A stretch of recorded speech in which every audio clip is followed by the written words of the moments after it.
insyaallah kita akan membahas pertanyaan masih seputar wudhu. Ini ada pertanyaan dari teman-teman tentang bagaimana hukumnya wudhu di kamar mandi atau wudhu di toilet. Karena tidak semua orang punya ruangan khusus untuk wudhu.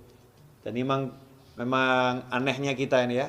Kita ini kalau bangun rumah ada ruangan untuk mandi, ada ruangan untuk masak, ada ruangan untuk tidur, ada ruangan untuk ngopi. Tapi untuk ibadah yang paling penting sholat, musola nggak ada. Kemudian fasilitas untuk sholat, wudhu juga tidak disediakan khusus. Ini kita kelemahannya. Menyikapi hal itu, maka timbul pertanyaan, kalau wudhunya tidak di ruangan khusus, ya tidak di ruangan khusus untuk wudhu atau nggak punya padasan. Kalau orang Jawa dulu punya padasan ya, gentong yang ada lubangnya di bawah, taruh di halaman untuk minum atau untuk wudhu. Kalau nggak punya seperti itu, adanya kamar mandi, adanya toilet, atau ketika di mall atau di pasar, wudhunya tidak di tempat khusus wudhu, tidak di luar ruangan, tapi di dalam toilet, di dalam kamar mandi atau di dalam WC kalau bahasa umumnya ya. Kira-kira seperti apa? Sah tidak wudhunya? Kalau ditanya wudhunya sah atau tidak, maka wudhunya sah kalau memang syarat-syarat sahnya wudhu dipenuhi, kemudian hal-hal yang membatalkan wudhu tidak dilakukan, wudhunya sah-sah saja. Tetapi timbul masalah, orang wudhu itu ada sunnah-sunnah dan ada adab. Di antara sunnah-sunnahnya adalah membaca Bismillahirrahmanirrahim di awal wudhu seperti yang sudah dijelaskan. Kemudian nanti ada doa setelah wudhu. Dan ada adab-adab yang diajarkan oleh para ulama. Ada ulama-ulama yang menyusun doa-doa ketika basuh wajah, doa ketika berkumur, doa ketika membasuh tangan, doa ketika membasuh kaki, seperti yang dijelaskan oleh Imam Ghazali dalam kitabnya Bidayatul Hidayah. Jadi memang doa-doa itu tidak diajarkan Rasulullah SAW, tapi orang diajarkan untuk berdoa kapanpun ya. Apalagi kalau doa ini dari para ulama. Lantas bagaimana kita mau membaca doa di dalam kamar mandi? Atau kita membaca Bismillahirrahmanirrahim sedangkan di dalam kamar mandi. Sementara kita ketahui Nabi kita Muhammad SAW mengajarkan agar kita tidak membaca lafzul jalalah, asma Allah, atau ayat-ayat Al-Quran, atau doa-doa di dalam toilet, di dalam kamar mandi. Emang apakah ada sumber hadisnya? Ada. Kita semua tahu baginda Muhammad SAW itu punya cincin. Ya, punya cincin. Khatiman min fiddah. Dari perak. Ya, Rasulullah punya cincin dari perak, yang cincin itu fungsinya sekaligus sebagai stempel. Ya, fungsinya sebagai stempel.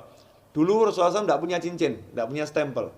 Tapi ketika sahabat mengatakan, nih raja-raja yang pembesar-besar non-muslim itu kalau dapat surat, tidak ada stempelnya tidak mau terima. Ya, mereka tidak akan menerima surat kalau nggak ada stempelnya. Rasul pun mengikuti, kalau begitu buatkan saya stempel. Ya, buatkan saya stempel. Maka dibuatkan stempel, bunyinya Muhammadun Rasulullah. Ya, Muhammadun Rasulullah. Jadi Allahnya paling atas, berupa cincin dari perak. Ketika Rasulullah wafat SAW, setelah wafatnya Rasulullah, cincin itu dipakai oleh Sayyidina Abu Bakar As-Siddiq radhiyallahu anhu. Setelah wafatnya Sayyidina Abu Bakar dipakai oleh Sayyidina Umar ibn Khattab. Kemudian dipakai oleh Sayyidina Utsman bin Affan radhiyallahu anhu. Nah, ketika dipakai Sayyidina Utsman, cincin itu jatuh ke Bir Aris. Ya, sumur Aris. Ya, kemudian tidak ditemukan lagi. Nah, apa dasarnya ketika Rasulullah masuk ke khala, ke tempat buang hajat, Rasulullah selalu melepas cincinnya. Jadi ketika masuk ke tempat buang hajat, Rasulullah SAW selalu melepas cincinnya. Karena di cincinnya itu ada tulisan Muhammadun Rasulullah. Kalau membawa tulisan aja tidak dianjurkan, apalagi mengucapkannya. Ya, membawanya aja tidak dianjurkan, apalagi mengucapkannya. Berdasarkan hadis tersebut, yang diriwayatkan oleh Imam Al-Hakim, ya, dalam kitabnya Al-Mustadrak Al-Sahihain. Di situ beliau menyatakan, anna Rasulullah labisa khatiman naksuhu Muhammadur Rasulullah. Fakana idza dakhala al-khala wada'ahu. Kata Al-Hakim dalam kitab Al-Mustadrak, Az-Zuhri menyebutkan bahwasanya Rasulullah SAW punya cincin yang tulisannya adalah Muhammadun Rasulullah. Idza dakhala al-khala wada'ahu. Kalau masuk ke khala, ke toilet, Rasulullah SAW selalu melepaskan cincinnya tersebut. Hadits ini sahih menurut syarat Imam Bukhari dan Muslim, tapi tidak dicantumkan dalam kitab hadis Bukhari maupun Muslim. Maka ditulis oleh Al-Hakim dalam kitabnya Al-Mustadrak yang disusulkan, ya hadis-hadis yang diusulkan. Sebetulnya menurut Bukhari dan Muslim sahih, tetapi belum atau tidak dicantumkan dalam kitab Bukhari maupun kitab Muslim.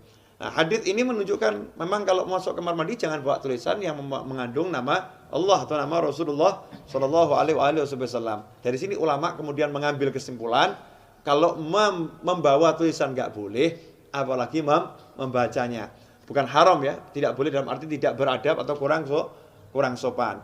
Karena itu seyogyanya jangan berwudu di toilet, seyogyanya. Cari tempat wudu yang memang betul-betul untuk wudu. Kalau tidak adanya toilet, barulah silahkan wudu di toilet atau di kamar mandi atau di WC.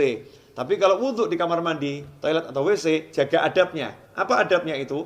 Ya satu, jangan membaca asma Allah. Cukup dibaca di dalam hati. Lantas bagaimana dengan doa setelah wudu? Ya doanya dibaca di luar kamar mandi. Jadi selesai wudu langsung keluar baca doa setelah wudu. Atau bismillahnya dibaca di luar dulu. Bismillahirrahmanirrahim, masuk langsung wudu juga. Nah, dengan begitu maka sunnahnya tidak hilang, tetap bisa melaksanakan sunnah-sunnah yang dianjarkan oleh Nabi Muhammad Sallallahu Alaihi Wasallam. Insyaallah sedikit ini barokah dan jangan kemudian jadi jalan justru. Oh berarti wudu di toilet gak apa-apa. Oke deh, kita wudunya di toilet aja ya. Jangan seperti itu. Usahakan wudu di luar toilet agar bisa melaksanakan banyak sunnah. Kalau memang terpaksa baru berwudu di toilet. Wal afu minkum. Wassalamualaikum warahmatullahi wabarakatuh.